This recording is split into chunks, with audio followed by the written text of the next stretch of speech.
Well, to put more perspective to it, of course, I know you have seen his thoughts as he wrote an essay about the emergence of Senator Alimodu Sharif. He's also shared his thought about so many other issues.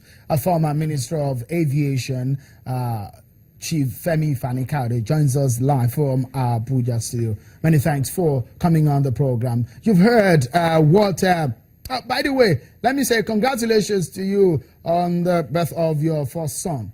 Congratulations.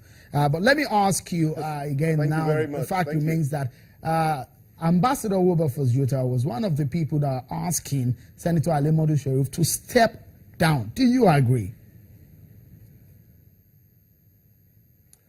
Well, it's a very complicated issue and there are many aspects to it. But certainly my own personal view is that it would do the party a world of good if he chose that option and indeed stepped down, simply because there's been so much rancor, so much division created by the fact that he has emerged, not just about his personality, his antecedents, but also the process by which he emerged. It has caused a lot of trouble. In fact, I can tell you right now that had it not been for the efforts of President Jonathan and also the efforts of the governor, the chairman of the Governors Forum, Governor Mimiko, the rift would have been far wider and people would have left the party in droves in the last couple of days. But I believe there is an issue, there's a problem, and a number of stakeholders are not happy with this situation, and it's very clear that they're not just going to sit by and allow it to go away and just sit back. Concrete measures are being taken, positions have been taken, discussions are on, and the Forum of Governors, for example, PDP governors are meeting on Tuesday in Abuja, at the Nikon Luxury Suites at 11 a.m. And that comprises of every single minister that is a person that's been a PDP minister from 1999 till 2015. We'll all be meeting, and we as a group will take a position on this issue at that time. You wrote an essay earlier in the week, and you pointed out a few issues. Analyzing that particular essay, you were concerned about the emergence, the process which brought Senator Alimodu Sharif as a PDP chairman, and also the person of Senator Alimodu Sharif. You were concerned about this. Do you think that those issues matter a lot in the future of your party? Certainly, you know, the two areas give me deep concern, and not just me, but a lot of people. First of all, if you look at the process by which he emerged, a group of people came together and decided that he would be the one to complete the tenure of a former chairman, which is fair enough. But the point is that they have to consult with people, and they have to consult with stakeholders before they come to this conclusion. They don't own the party. This is a political party. It's not a cult. Now, they took that decision. Then they now went to the PDP Board of Trustees and told them this is the decision that they had taken. Now, the way the PDP works is before any serious decision is taken about anything, the PDP Board of Trustees is consulted, carried along, and usually they agree and they ratify. On this occasion, when the name of Sharif was put to the PDP Board of Trustees, they rejected it outright and said they would not accept.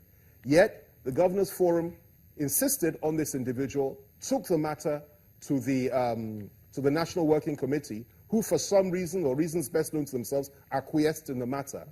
And then they took the matter to the National Executive Council for a purported ratification. I say purported simply because everybody is aware of the fact that there is a court order stating clearly that the Deputy National Chairman, Prince Sekundus, is not empowered, in fact has been specifically barred by law and by the courts from presiding over any National Executive Council meeting. So he presided over that meeting where there was a purported ratification of Senator Alimodu.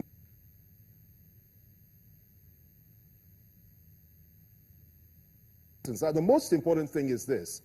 People like Senator Ken Namani, people like Dr. Dalhatu Tafida, senior members of our party, have just left. And we don't want more people to leave.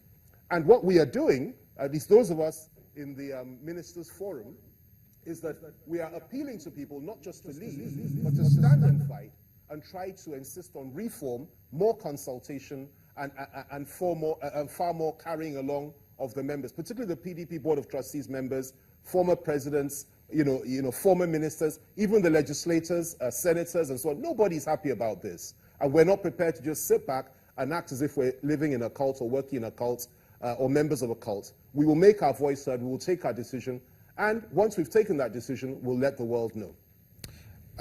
Mr. Fani-Kayode, are you disappointed at the moment? You've talked about the emergence. You've not talked about the person of Senator Alimodu Sheriff, which of course you mentioned. And also we heard Ambassador Wilberforce Juto there talking about the integrity and the issues about Senator Alimodu Sheriff.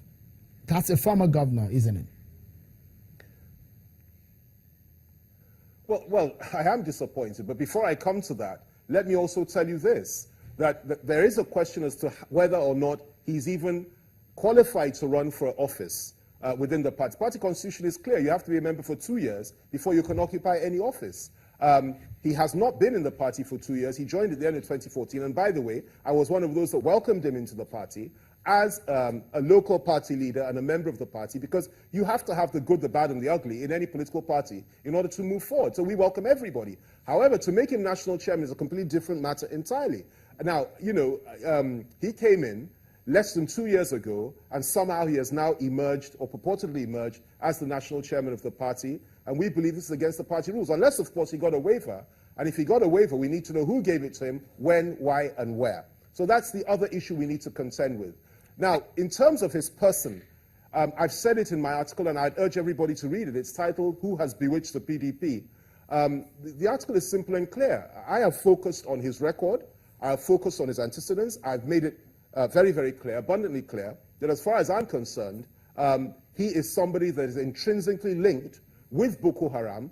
At the inception, he was one of those that created Boko Haram. He's one of those that worked with those that went on to terrorize our nation. He has a case to answer, as far as I'm concerned. Those are allegations, Chief Fani-Kayode. Everybody knows this in Those are allegations. They're not validated yet by any court. Those are allegations. Well, if you want to test, if you want to wait until a court convicts somebody or somebody is prosecuted, simply in order to verify an allegation or to say an allegation has a basis, then you'll wait forever. I'm making a very simple and clear allegation here, an assertion, as a matter of fact. I'm saying nothing new. Everybody knows it.